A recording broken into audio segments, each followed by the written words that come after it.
My father's name was my shield, protecting me from every mistake. But one reckless red light didn't just cost me a ticket. It cost him his badge. Let me tell you something about professional courtesy. It's the unofficial, unwritten, but very real perk of being the police chief's daughter. For 22 years, it was my get-out-of-jail-free card. Not real jail, of course. I wasn't a criminal. But the little jails of everyday life. A 45 and a 25 zone, an expired parking meter, a right turn on red when the sign clearly disagreed. My father's name was the key that unlocked those shackles before they ever even clicked shut. A flash of my driver's license, a casual mention of my dad, Chief Miller, and the officer's pen would magically retreat back into his pocket. I'd get a stern warning, a sigh, and a "Drive safe, Ms. Miller."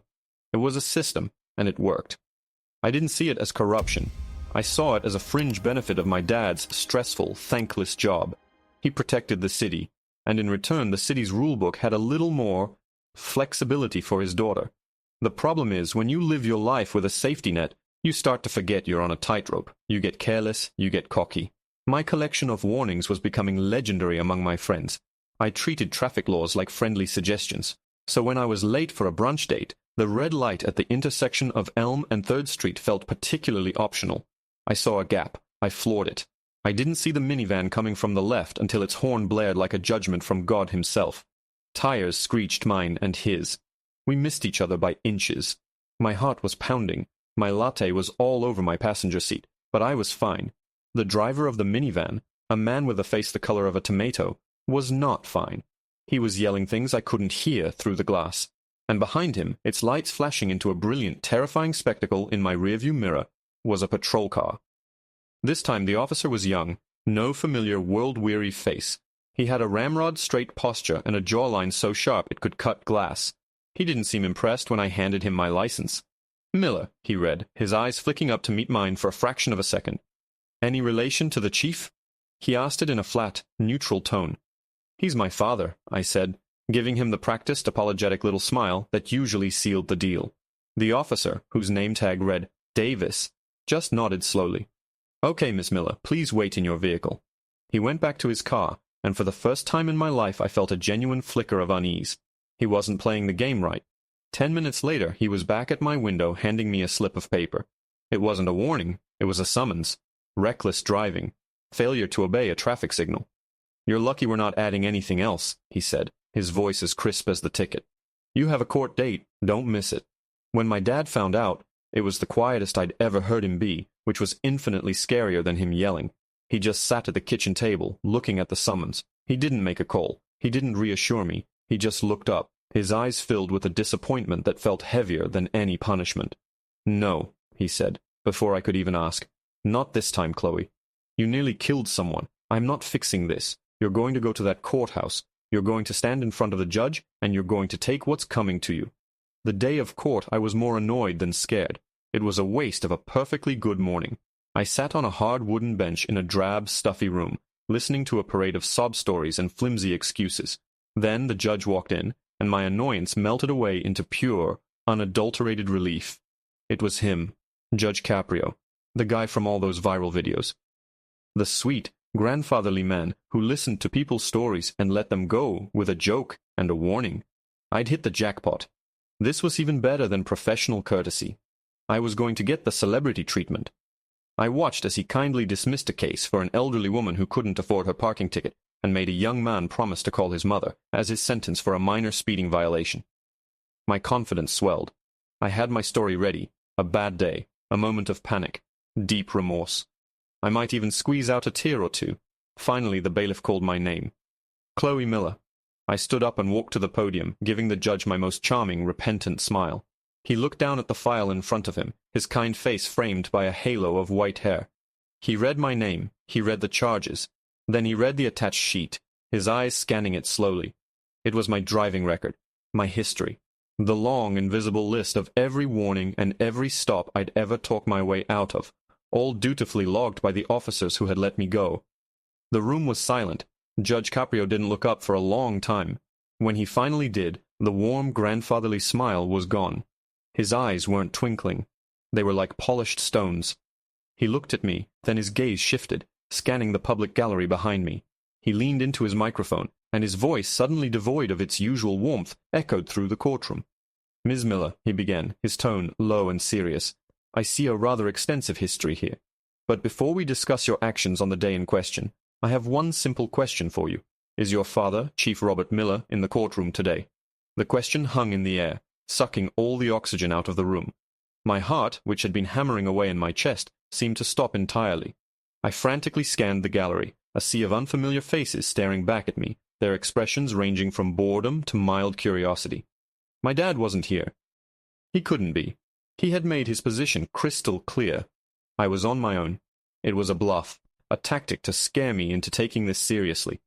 But then, in the very last row, tucked away in the corner, as if trying to merge with the shadows, I saw him. He wasn't in his crisp, imposing uniform. He was in a plain gray polo shirt and jeans. He didn't look like the chief. He looked small. He looked like my dad. And his face was a mask of stone, his eyes fixed on me, unblinking. A lump formed in my throat. I couldn't swallow. I couldn't breathe. My carefully constructed world of charm and privilege was beginning to fracture around me. "Yes," I managed to croak out, my voice barely a whisper. "Yes, Your Honor." "He's here."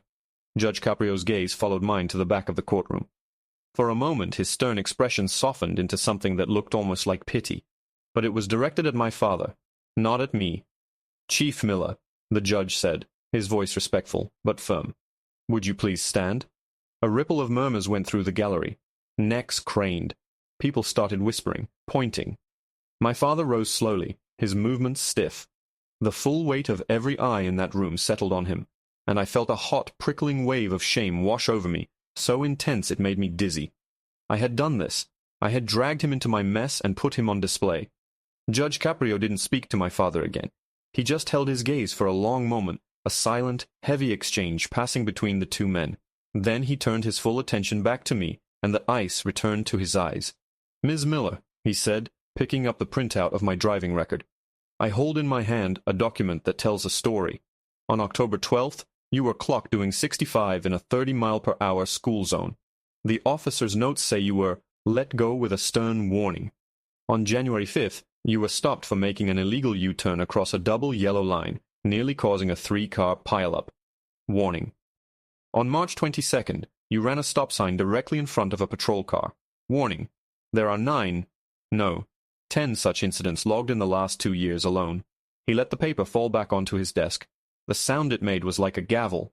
"Each of these warnings," he continued, his voice rising slightly, "was a gift, a chance to correct your behavior, a show of respect for your father. And each time you threw that gift back in the face of the officer who gave it to you. You didn't see it as a second chance. You saw it as your birthright." My face was burning. I wanted the floor to open up and swallow me whole. I risked a glance at my dad. He was staring at the floor, his jaw clenched so tight I could see the muscle twitching in his cheek. "And that brings us to the incident in question," the judge said, his tone sharpening. "You didn't just run a red light, Ms. Miller. You accelerated through it. You showed a flagrant disregard not just for the law, but for human life. The man in that minivan, a Mr. Henderson, had his 2 young grandchildren in the back seat. They were on their way to get ice cream." My stomach lurched. I hadn't known there were kids in the van. The image of their small faces behind the glass, the what-ifs, flooded my mind. For the first time, true, gut-wrenching fear replaced my indignation. "This isn't just about a traffic ticket anymore, is it?" Judge Caprio said, leaning forward. "This is about an abuse of privilege so profound, so ingrained, that you believe the rules simply do not apply to you. You have used your father's name not as something to live up to, but as a shield to hide behind. Well, today that stops." He fell silent, letting his words hang in the suffocating air of the courtroom. He looked at me, then back at my father, still standing alone in the last row, a statue of silent shame. The judge's expression was grim, as if he were about to deliver a verdict on our entire family. He took a deep breath, his decision made. "Ms. Miller, it is clear to me that a standard punishment will not suffice. The disease here is entitlement, and the cure must be a strong dose of reality." He paused, his eyes locking onto mine, holding me in place. "Given that your actions have consistently relied upon your father's position, it seems only fitting that he be directly involved in the consequences." The whispers in the gallery grew louder. My blood ran cold. What did he mean? What was he going to do? Judge Caprio raised his gavel, not to strike it, but to point it towards the back of the room. His voice boomed, clear and absolute, shattering the last of my composure. Chief Miller, please approach the bench. My father moved like a man walking through water. Every step seemed to take a monumental effort. The short walk from the last row to the front of the courtroom felt like an eternity. The whispering died down, replaced by a thick, expectant silence. He didn't look at me as he passed. He kept his eyes fixed on Judge Caprio, his face a grim, unreadable mask. He stopped beside me, standing ramrod straight, his hands clasped behind his back, in a pose so familiar from countless press conferences and formal events. But this wasn't a ceremony. This was a reckoning. Your Honor, he said, his voice quiet but steady. Judge Caprio nodded at him, a flicker of respect in his eyes. Chief, he began, I have presided over this court for many years. I have seen every excuse, every story. But what I see here is a pattern enabled by the very system you have sworn to uphold. This isn't just your daughter's failure. With all due respect, it is a failure of professional courtesy that has been allowed to fester into a dangerous sense of impunity. He gestured towards me without even looking. Your daughter sees a uniform not as a symbol of authority, but as a family pass to an amusement park where she gets to ride all the rides for free and cut all the lines. I flinched as if he'd struck me. His words were brutal, but they were true. Every last one of them. My dad didn't argue. He didn't defend me. He simply stood there and took it, absorbing the public condemnation of his daughter, of his name. I understand, Your Honor, was all he said. Good, the judge replied, because the sentence I'm about to hand down is not just for her. It is for every officer who has ever looked the other way. It is a message. The law must be blind, Chief, and today it will be.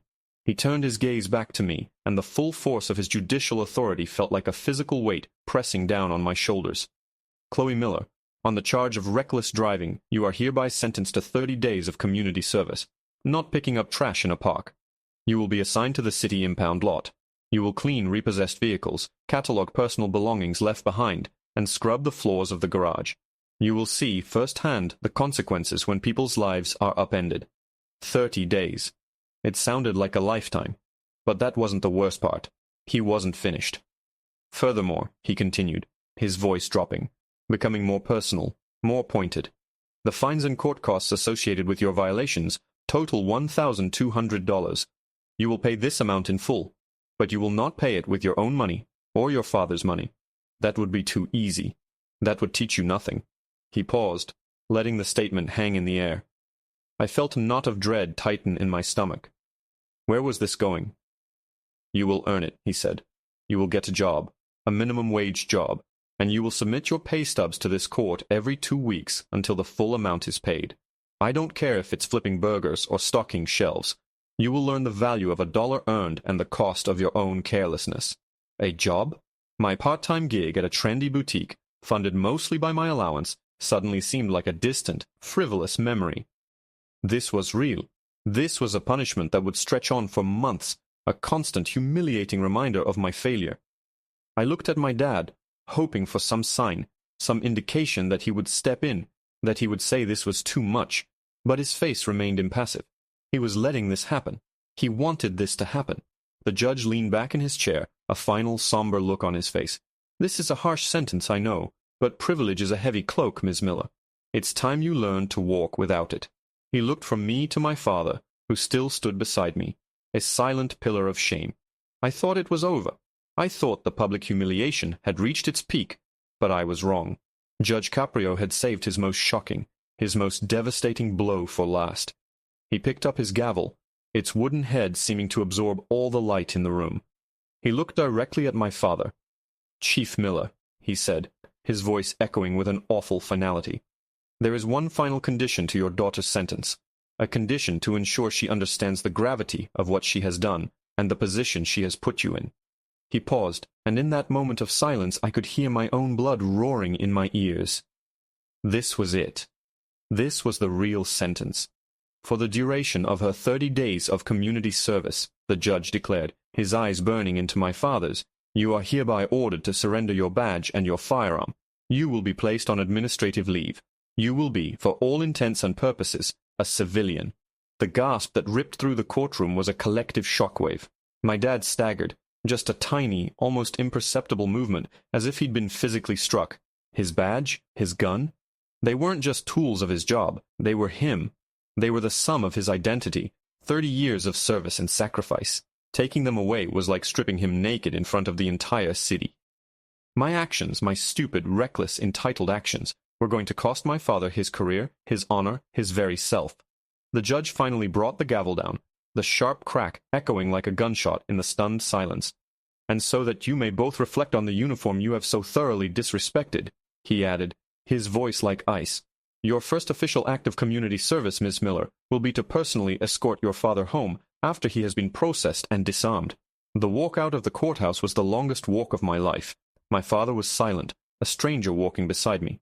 We didn't go to his office. A grim-faced deputy met us in a sterile back room.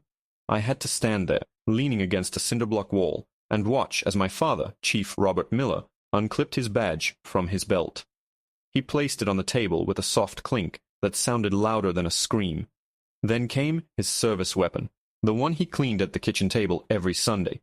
He unloaded it with practiced mechanical movements before placing it next to the badge. The deputy logged them, slid them into evidence bags, and just like that, 30 years of his life were reduced to a plastic bag with a label on it. He was given a receipt for his identity. The drive home was a silent, suffocating hell. I kept trying to say something. "I'm sorry. I didn't know." But the words felt like ashes in my mouth. What could I possibly say that would fix this? I had stripped him of everything that defined him. When we pulled into our driveway, he didn't get out of the car. He just sat there, staring at the garage door, his hands resting on the steering wheel where his gun used to be. "They look up to me, Chloe," he said, his voice raspy, unfamiliar. "The young cops, the veterans, they look to the chief to set the standard." What standard did I set? Letting my own daughter make a mockery of the badge, of everything we stand for. Judge Caprio didn't punish me. He held up a mirror. He finally turned to look at me, and the disappointment I'd seen before was gone, replaced by a deep, hollow sadness. He was right. The next 30 days were my dose of reality, and it was a bitter pill to swallow. The impound lot smelled of stale cigarettes, leaked oil, and shattered dreams. I scrubbed grime from the interiors of cars that had been in horrible accidents. I catalogued the sad, forgotten remnants of people's lives. A child's stuffed animal, a single baby shoe, a stack of overdue bills. Each car told a story of loss, of a life spinning out of control. It was humbling, grueling, and utterly transformative. My hands, once perfectly manicured, were raw and chapped. My back ached constantly. But for the first time I felt the satisfying exhaustion of real work. I found a job at a 24-hour diner, working the graveyard shift, bussing tables, and mopping floors. The work was greasy and thankless, but every 2 weeks when I signed my meager paycheck over to the court clerk, I felt a flicker of something I'd never known before. Pride. At home, the silence was deafening. My dad spent his days in the garage, fixing things that weren't broken, sanding down wood for projects he'd never start. He looked older, smaller, lost without the weight of his uniform. We moved around each other like ghosts. But slowly things started to change. One night I came home from my shift, smelling of burnt coffee and disinfectant, and he was waiting up for me at the kitchen table. He'd made me a sandwich. We sat there in the quiet glow of the stove light, and we talked. Not about the court date, not about the badge, but about everything else. About his first day on the force, about the time he delivered a baby in the back of a patrol car. I told him about the people at the diner, about the stories I found in the repossessed cars. We were no longer chief and daughter. We were just two people finding our way back to each other. On the 30th day, my community service ended. The following week, I made my final payment to the court. I walked out of the courthouse with a receipt that said, "Paid in full," and it felt more valuable than any amount of money. That afternoon, my dad got a call. He was to report to headquarters the next morning. He put on his uniform for the first time in a month. It looked different on him. He seemed to stand taller, not with the arrogance of authority, but with the quiet dignity of a man who had faced his own failings and come out the other side. I drove him. As we walked into the station, the officers in the lobby stopped what they were doing. They stood up, and one by one they started to clap. It wasn't a thunderous ovation, it was a slow, steady, rolling wave of respect. My father's eyes welled up as his deputy chief handed him back his badge and his sidearm. Before we left, I saw Officer Davis, the young cop who had ticketed me. I walked over to him, my heart pounding. He looked at me, his expression unreadable. "I wanted to thank you," I said, my voice shaking a little. "You did the right thing. You probably saved my life." A corner of his mouth twitched into a small smile. "Just doing my job, Miss Miller," he said. He looked over my shoulder at my dad, who was shaking hands with his officers. "Glad to have your father back." A few months later, I was in line at a coffee shop when I saw a familiar face behind me. It was Judge Caprio, looking just like the kind old man from the viral videos. He smiled when he saw me. "Chloe Miller," he said warmly. "You look well." I told him about the diner, about how I'd decided to stay on, saving up for college courses in social work. He listened intently, his eyes twinkling. "You know," he said, as he paid for his coffee, "sometimes the harshest sentences have the best outcomes." He gave me a knowing wink. "And for the record, your father called me. He wanted to thank me too." A.T. As I walked out into the sunshine, I finally understood. The judge hadn't just given me a sentence. He had given me a second chance. He hadn't taken away my father's honor. He had given him a way to restore it. And he had taken the police chief's daughter, a spoiled, entitled girl, and shown her how to finally become Robert Miller's daughter, a woman he could be proud of.